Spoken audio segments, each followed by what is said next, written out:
Добрый день, друзья! Сегодня приготовим очень вкусный сливочный твердый сыр всего из двух ингредиентов. Нам понадобится молоко 700 мл и творог 700 грамм. Молоко лучше брать пожирнее, я вообще покупаю на рынке домашнее. Для того, чтобы сыр получился вкусный, нужно выбирать качественный творог. Если выбираете магазинный творожок, то вы должны быть уверены в качестве продукта. Я делала по-разному этот сыр, и из домашнего творога жирного, а также из домашнего обезжиренного, всегда получается вкусно. Слегка размешиваем творог с молоком и ставим на плиту на средний нагрев. Стараемся периодически помешивать, чтобы масса не приставала ко дну.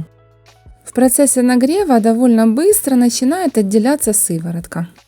И творожная масса начинает как бы комковаться, и вот так вот, смотрите, начинает плавиться. Вот такое оно становится тягучее. До кипения массу доводить не нужно. Когда вы видите, что сыворотка хорошо отделилась, и вот такой ярко выраженный процесс происходит, то можно выключать нагрев. Следующий этап: нам нужно отцедить сыворотку любым удобным способом. Можно через сито, если у вас есть крупное, или можно использовать дуршлаг и марлю, сложенную в 2 или 4 слоя.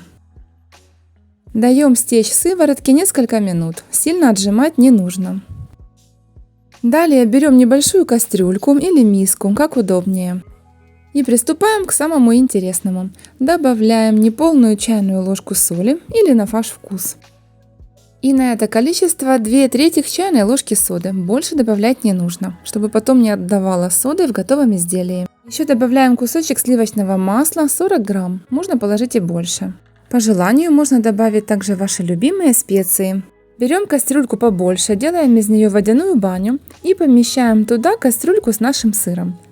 Сперва масса плотная и мешать не очень удобно, но довольно быстро под действием температуры и соды она начинает плавиться, и все ингредиенты равномерно распределяются по всей творожной массе.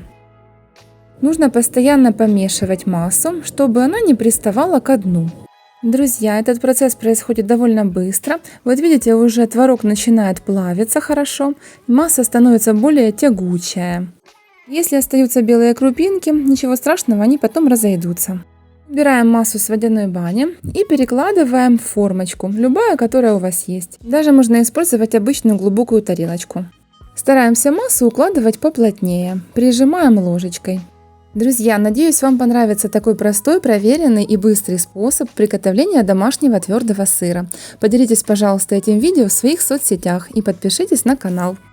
Накрываем сыр пищевой пленкой и оставляем при комнатной температуре до полного остывания. Потом можно убрать в холодильник. Или можно сразу начать дегустацию. Слегка пройдусь ножом, чтобы сыр лучше отделился. Достается он довольно легко, потому что имеет плотную, твердую форму. А посмотрите, какой он красивый получился, с дырочками. И вкуснее некоторых магазинных сортов, поскольку он натуральный. Такой сыр отлично подходит для бутербродов с кофе или чаем, очень вкусно. Также я его использую для приготовления салатов или пиццы. Он отлично натирается на терке. Также хочу отметить, что приготовление такого сыра экономически выгодно, поскольку хороший твердый сыр в магазине сейчас стоит очень дорого. А покупать сырный продукт, в который неизвестно что положили, совсем не хочется. Можно быстро и просто из доступных продуктов приготовить вкусный твердый сыр. Ничем не хуже магазинного. Друзья, ставьте лайк, чтобы не потерять это видео. Всем приятного аппетита!